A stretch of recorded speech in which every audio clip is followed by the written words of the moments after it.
Today, I'm going to be showing you the most dramatic lake changes over time on the planet. And I've got a few in mind. So let's get started with the first one, which is Lake Urmia in Iran. So if we zoom to Lake Urmia, Iran, this, I think, is probably one of the most dramatic dry ups there have been on the planet. And what we're going to do is we're going to be going backwards in time to see how much this lake has changed. And then we're also going to come forwards again to see that change again.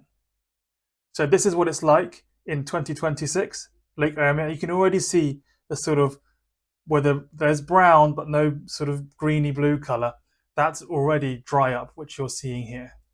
But if we go back to 2020, 2019, here, look, 2018, it's even more dried up. It's almost gone in 2018. 2017, 2016, now the water's starting to come back again. This is crazy dry ups that's happening. And even here at the top, it's starting to look quite deep at the top here. The bottom, it's still got a long way to go. But we can see here, if we go all the way back to 2006, that is the proper lake there. And if you go back even further to 2003, you see properly filled up. So the dry up that's happened between 2003 and 2026 has been absolutely staggering. Let's go all the way back now to 1990. I mean, look at that. 1990 to 2020. And it was even worse in 2018. I mean, look at that. 2018, 1990. We can go back even further, actually. Let's go to 1985. I mean, look at that. Even some of these central raised areas were underwater then. Absolutely incredible. Let's go now to the next lake, which I want to show you, which is Lake, I think it's called Poopó in Bolivia. Poopó Lake, Bolivia. This is another incredible story. And it has actually completely dried up now. It completely dried up in 2015, but it may have come back to have a little bit of water in it since. But this is it in 1985. So if you go forward to 1986, 1987, let's go forward to 1991. It's a little bit on around the edges, but still not too bad. 1999, there we go. You see that? The change is starting to happen. Starting to dry up even more. 2004, even less. And the reason for this are strong El Nino events, which completely destroyed local fishing communities that were around here and led to this whole lake being completely dried up. Look at this, 2008. You can really see it's starting to get lower and lower and lower. See here? That looks like a steep cliff edge on the left here. And that's completely sort of being gone more and more lower. Let's 2013. This is 2 years before it completely dried up. And then 2015, they're drying up completely. Look at that. 2017, 2018, 2019. I wouldn't say it's coming back in 2019, and in 2020 is the last picture we have. I wouldn't say it's completely dried up, but it's definitely not fishable. The fishing communities can no longer make use of that, especially not when you compare it to 1987. I mean, look at that. That looks like deep water. In fact, there's even a name for the central island, whereas that is now completely gone in 2015. The next one I want to show you is Lake Chad. Lake Chad. If you go quickly to that. And this has seen some multi-decade shrinkage, mostly between the 1970s and the 2010s sort of period. So the latest picture we have is from 2020, and the earliest picture we have is 1963. So let's go all the way back to 1963. That's a terrible picture. So 1972 looks like a bright blue lake. By the way, Lake Chad covers multiple countries in Africa.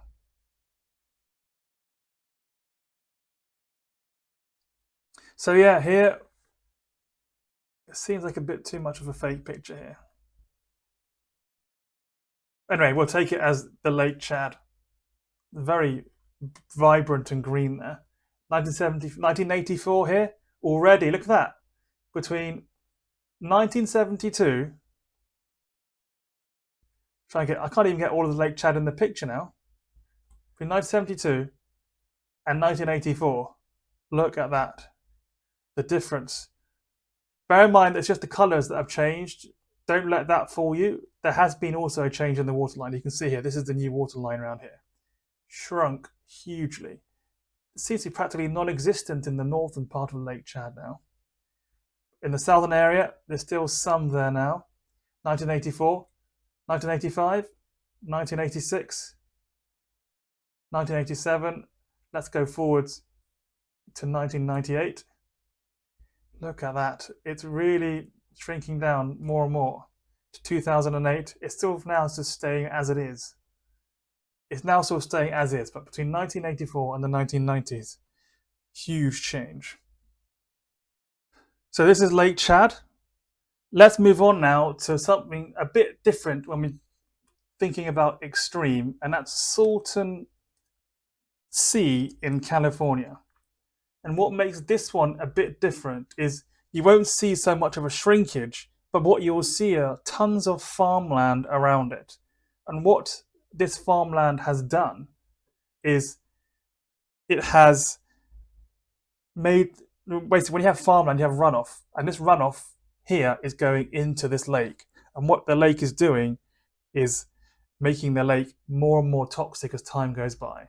So if we just do a quick sort of go back to 1956, that's a very blurry image from 1956. And if we go forward to sort of 1984, you won't see that much of a change. 2004, so the lake has very much stayed the same. But what you should see are these precisely created farmland here. Look at that. It's like a grid in a computer game or something like Tetris. And what is very heavily farmed. And what this has done is the use of chemicals that the farmers use has all run off into the sea and created toxic dust and more of a toxic environment. And you can see here at the north, that's farmland here. This is 2005. Going forward to 2020, you can see here that this farmland, there is lots of farmland, and the nearest way runoff location where the water can end up is this Salton Sea. So it's a different take on extreme, but an interesting extreme nonetheless. There's another one as well in the US called Great Salt Lake, and that's in Utah. And this is another interesting one, a different variant of extreme again, where the water over time has become so salty from water loss that the local shrimp populations are set to die out in the next decade or so, unless something changes. So this is 2020. Let's go back to 1975. Okay, didn't know they go back that far. Blurry picture, so let's go forwards. 1984. See, look at that. Very deep water. The darker the greeny blue or the bluish, the deeper the water is. So the more brown and murky you see, the sort of shallower the water is, because the more you're seeing the bottom of the lake. 1985, not that much change, but if we go forward then to 1992, you can see here that at the bottom, around the edges, it's starting to shrink a bit, especially at the top here. Look at that. And then if we go to sort of 1999, it's not reloading properly on the left. Here we go, yeah, there we go. Not that much change from 1992. 2011, here we go. You see the proper shrinkage is now happening. And this is a salt lake.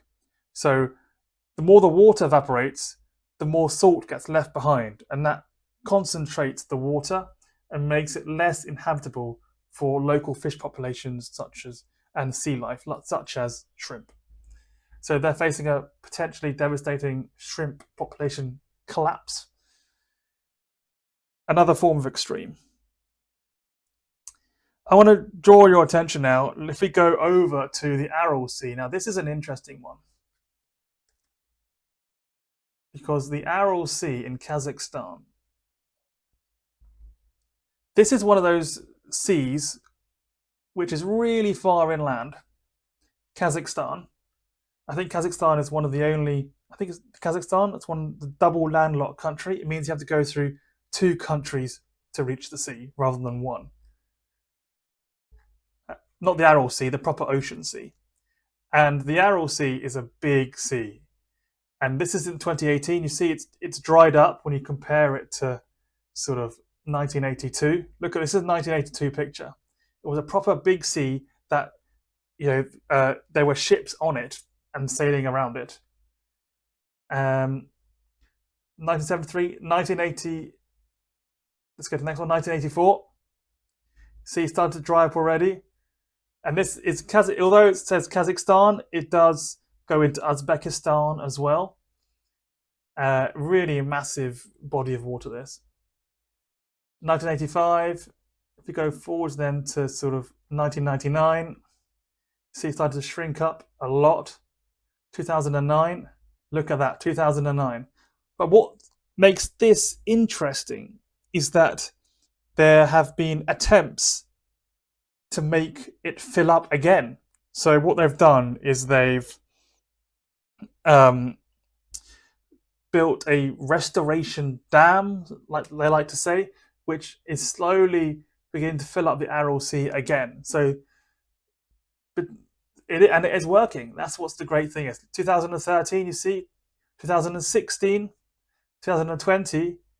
You see, these, although it's not like it was, these green areas, sea areas here, have gotten darker. And the rate of dry up is less. So, although it's not visible yet, this is a massive sea. It'll take many, many years. This is a super long-term project to sort of gradually fill up the Aral Sea again. There are attempts to make it fill up again, but it'll be a very long and very slow process. But the level of dry up is extreme. You compare 1984, or even earlier, 1973, terrible picture by the way, to sort of 2015, it's incredible change in water volume. Incredibly visible. There is another lake I'd like to mention, which is an interesting one, but it was gone in the 1910s, so I'm no point showing you on here. And that is called Owens Lake in California. And this is a classic case of a water body being drained for industrialization and urbanization. So this complete lake was drained to make way for LA's aqueduct in the 1910s. I think that's also a really great extreme case, but it was in the 1910s, so there won't be any pictures about it here. You may find them in archives, but not on here. Another one worth mentioning that I really want to sort of touch upon is the Dead Sea in Jordan.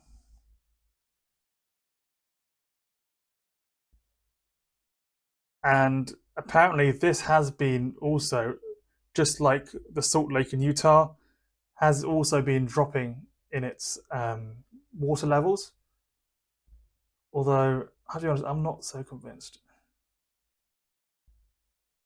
Well, I think it has. I'm pretty sure it has. People wouldn't lie. There's no reason to lie about it.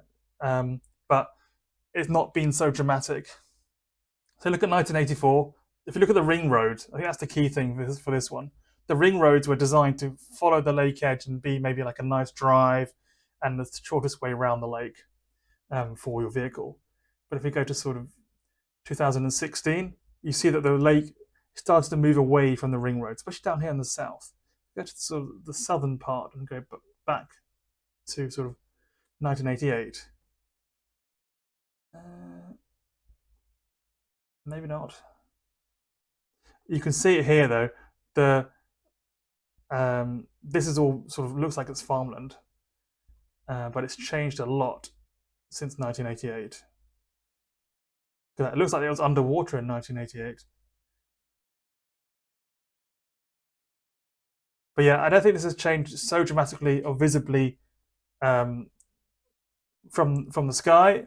Although I'm pretty sure it has been dropping, as you can see here on the ring roads. It definitely has been dropping, just not as dramatic as Lake Chad or Poopó. But this is a very, very salty sea. This is one of the saltiest seas in the world that you could sort of, um, yeah, drops about a meter a year. Apparently, there's a sinkhole formation somewhere happening around here. I can't see it on here, but it could be a really great tourist attraction if you want to go. So that's it for this video. Please do like and subscribe if you watch it. Please do like and subscribe if you liked what you see. I'm going to do more of these, and I'm going to do more in-person ones once this channel starts to get going. So please do help contribute to that, and for me to get to that point where I can actually fund actual trips to extreme weather destinations. Thanks very much for watching.